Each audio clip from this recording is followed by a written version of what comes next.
Hi Trent, Mumbai Indians has had a solid middle order over the years, but in the last 4 games things haven't gone well for you guys. Do you think that is putting extra pressure on the bowlers? Extra pressure on the bowlers? Yeah, extra pressure as in you guys have to defend 1/3 scores of 140 to 1. I'm sure the middle order, is probably not too pleased with how things have been going so far, but I know the guys are hungry and desperate to put in a good performance. Our last game here in Chennai tomorrow afternoon. Not the ideal start. We'd obviously like a few more runs on the board, but it's one of the strengths of this side to really fight to the end, and the bowlers have been managing to do that. So it should be an exciting occasion tomorrow afternoon, and hopefully we can get some good runs on the board. Thank you. Alesha, please go ahead.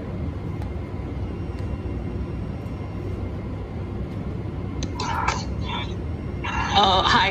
So I just wanted to ask, to counter the view that's been on view, what kind of length works in your opinion?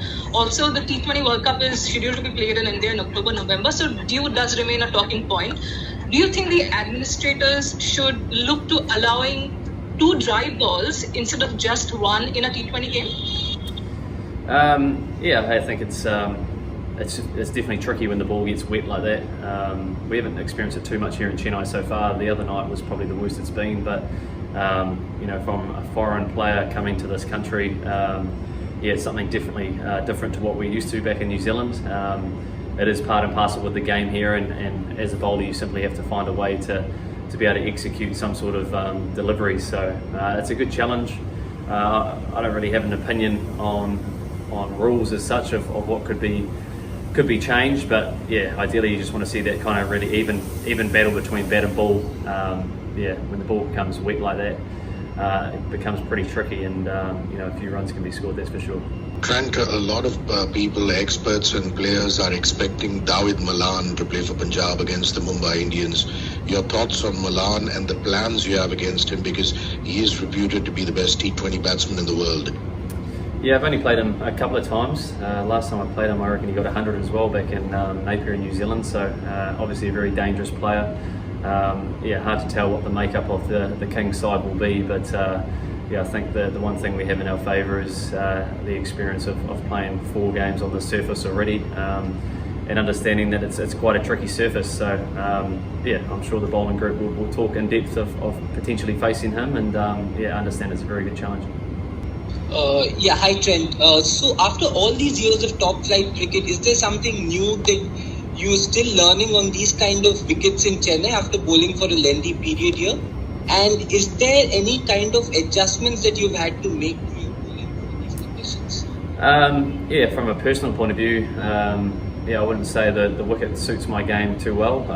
Obviously I like to swing the ball around and try to exploit a bit of movement in the air, but the surface here and the conditions probably haven't allowed that. But that's the beauty of coming to this part of the world, is the challenge that comes with having to adapt on certain wickets, and I am enjoying the challenge. It's obviously been great fun bowling with Bumrah and seeing how he operates, but it's a great challenge. I'm just looking to, I suppose, improve my game, adapt to the conditions, and hopefully enjoy some success along the way.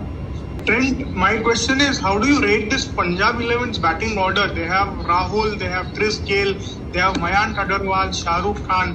So how do you rate them as an opposition, and how dangerous this batting order will be to bowl at?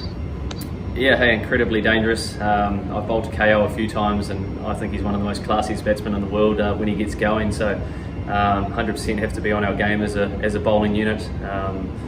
Chris Gale, the universe boss, a very experienced player and destructive, as everyone knows. So it's going to be a great challenge. Obviously they've come off a defeat recently here, and they'll look to come out firing, but hopefully we can put out a good performance. So the question is regarding the middle order. How difficult or easy it is for the likes of Pollard and the Pandya brothers. It has been a really hard grind for them with the bat out there in the middle. On a Chennai pitch, so what mindset they are, what they talking about, how are they going about it? You throw them. I think it's very hard for me to talk from a batting point of view, but they've obviously been such a key ingredient to the Mumbai team, that middle order power. And yeah, things probably haven't gone to plan as yet. Yeah, we can appreciate that it's a very hard wicket to go out there and try hit boundaries from ball one. So I'm sure they're speaking about giving themselves that extra ball or two before they try to go big. But yeah, hopefully we can, I suppose, take advantage of the good starts that we've had in the power play so far and post a good total. Yes, Trent, can you hear me? Yep. Yeah. You seem to have mastered this art of bowling Yorkers at the 10th, and also striking wickets in the first over. How does this come about so easily? Can you talk us through it? Like, is it hours of practice in the nets, or like how does it work? Getting these things right. Yeah, I think. Well, last year, my first year with Mumbai, I really enjoyed it. I really enjoyed that clarity on this is my role in the side, and that's to try to take wickets up the top and bowl 1 or 2 overs of death stuff at the end. So I was really clear on my role, and in terms of my game, I know what my strengths are and how I want to operate. So yeah, I really enjoyed last year, and the challenge coming here this year is obviously having to adapt to certain wickets and certain scenarios of the game. But I've touched on it on a couple of press conferences before, the likes of having Jasprit at the other end, applying so much pressure, it definitely makes my job a lot easier, and I'm really enjoying bowling with him. Okay, Trent, we have seen on many occasions in the tournament where the batsmen at the non-strikers and leave the crease way ahead even before the delivery is bowled, especially in the death overs. So while Mankading remains to be one of the biggest talking points in world cricket, what's your take on the matter? And do you think the batsman should be penalised in a similar way the bowler is when his front foot crosses the line?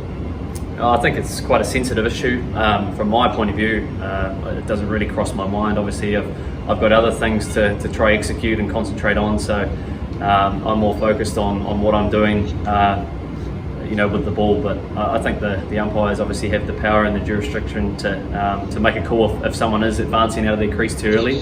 But yeah, I don't see too much room for playing for the man cat in this situation. Trent, in normal saner times, teams used to like they were playing home and away. There was a lot of traveling involved. Now, in the last season as well as this season, teams are camped at one particular place. How has it helped bowlers? How has it helped bowlers? Yeah, I think it's actually been quite enjoyable. It's nice to be able to settle into a room and unpack a bit and almost just concentrate on the task at hand. Previous IPLs, when you're literally playing one night, fly the next day, and then play the next afternoon, it can be very challenging. And I suppose it's just a result of the conditions of the world at the moment. Obviously, it's a pretty tough time for a lot of people. So we're very fortunate to be playing cricket at this time and point, and just grateful that the tournament's up and running. So I've enjoyed that aspect of being able to be placed in one place for numerous amounts of games. Your economy rate was absolutely fantastic in the last game versus Delhi. 4 overs, 5.75, really the best rate amongst the bowlers. But Trent, you went wicketless. Does it hurt when you bowl so well? You have the best economy rate amongst all the bowlers, and then you go wicketless. I don't really mind if I go wicketless. Obviously, I just like to win the match. So everyone gets the opportunity in a way, but it was more disappointing to be on the wrong side of the result. But sometimes that's the case with T20 cricket. It can be your day, or it simply can't. So hopefully I can enjoy some wickets coming up over the next few games.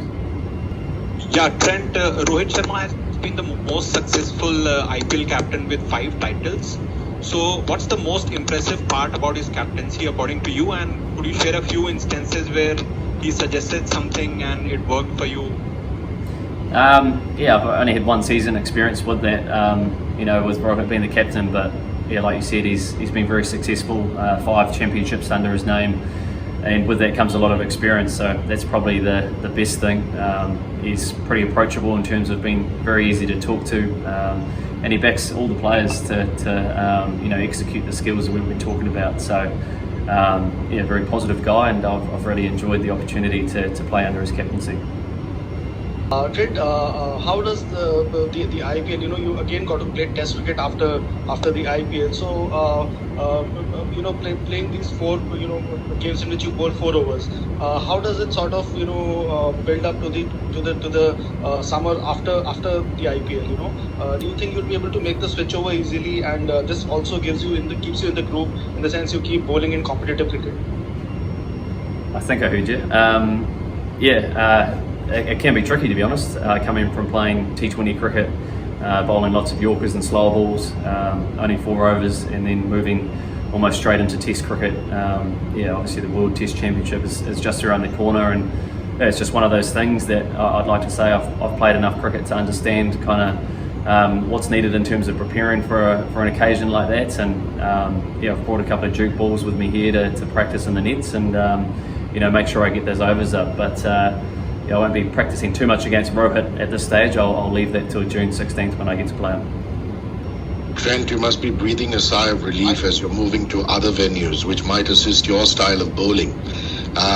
It has been tough, hasn't it, being able to adapt and bowl in the Chennai wickets. So looking forward to the other wickets? Yeah, definitely.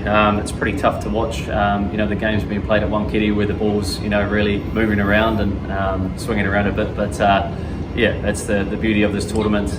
Like I touched on before, I count ourselves very fortunate to be playing in this current state, and I look forward to moving to Delhi. I've played a lot of cricket there as well, and I think I understand that wicket, but it could be different to what I'm expecting. But it's going to be a good challenge, and he's hoping the ball can swing around a little bit for me, and I can enjoy some success at the top of the power play there.